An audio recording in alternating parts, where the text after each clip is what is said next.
बुलेटिनच्या सुरुवातीला राजकीयदृष्ट्या अत्यंत महत्त्वाची बातमी। महादेव जानकर हे आता बारामतीतून लढणार आहेत अशी सूत्रांकडून माहिती मिळते आहे। परभणीऐवजी बारामतीतून लढवण्याची आता महायुतीकडून तयारी आहे। तर शरद पवार आणि सुप्रिया सुळेंना पराभूत करण्यासाठी ही खेळी असल्याची माहिती मिळते आहे। सूत्रांकडून ही माहिती मिळते आहे अजित पवार यांना बारामती विधानसभा मतदारसंघ सोडला तर इतर 5 विधानसभा मतदारसंघात प्रचंड विरोध आहे। सूत्रांची माहितीप्रमाणे शरद पवार आणि सुप्रिया सुळे यांना पराभूत करण्यासाठी अजित पवार आणि देवेंद्र फडणवीस यांची ही मोठी खेळी आहे। सूत्रांच्या माहितीप्रमाणे महादेव जानकर यांना सुप्रिया सुळे यांच्या विरोधात बारामती लोकसभेला उतरवल्यास महादेव जानकर प्रचंड मताने निवडून येण्याची माहिती मिळते। याबाबतचे ताजे अपडेट देण्यासाठी आपले प्रतिनिधी विकास कोकरे आपल्या सोबत जोडलेले आहेत।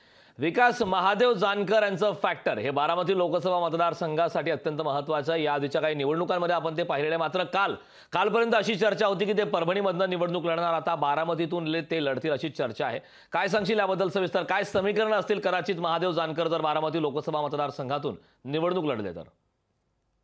नक्कीच करण, बारामती लोकसभा मतदारसंघ हा देशातला सर्वाधिक चर्चेला जाणारा मतदारसंघ आहे आणि या मतदारसंघामध्ये पवार वर्सेस पवार ही लढत होणार असल्याच्या जोरदार चर्चा होत्या। राष्ट्रवादीमध्ये उभी फूट पडल्यानंतर अजित पवार गट वेगळा झाला आणि यानंतर शरद पवार गट वेगळा झाला। यानंतर आता बारामतीमध्ये पवार वर्सेस पवार अशी लढत मांडली जात होती। अशातच विजय शिवतारे बंडाचं वातावरण केल्यामुळे कुठेतरी या मतांचा फटका अजित पवारांना बसू शकतो अशी माहितीकडून चाचपणी केली गेली आणि याच पार्श्वभूमीवर महायुतीच्या माध्यमातून मुख्यमंत्री एकनाथ शिंदे असतील, उपमुख्यमंत्री देवेंद्र फडणवीस असतील, उपमुख्यमंत्री अजित पवार असतील यांची जानकरांशी चर्चा झाली आणि यानंतर त्यांनी महादेव जानकरांना एक जागा देण्याचं आश्वासित केलं। यानंतर जानकरांनी देखील आपल्याला कोणती जागा दिली याबाबत कोणताही ठोस असा खुलासा केला नव्हता।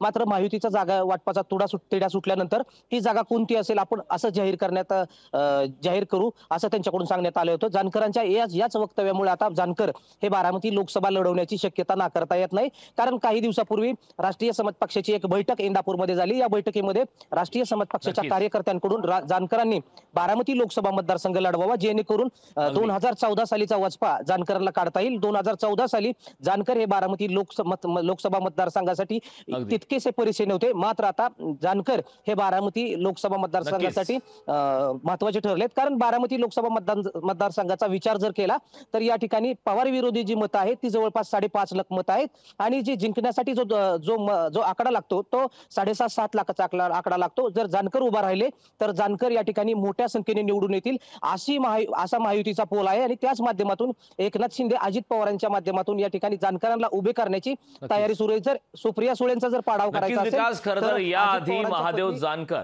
यांनी बारामती लोकसभा मतदारसंघात कडवी झुंज दिलेली आहे, तगडी फाईट आपण पाहिलेली आहे। त्यामुळे महादेव जानकर कदाचित बारामती लोकसभा मतदारसंघात जर उभे राहिले तर नेमके काय समीकरण होतात, याचे काय परिणाम होतील हे आगामी काळात स्पष्ट होणार आहे। मात्र तुर्तास तू दिलेल्या या महत्त्वपूर्ण अशा माहितीबद्दल खूप खूप धन्यवाद। लोकशाही मराठी ऐका, पहा, जागरूक रहा।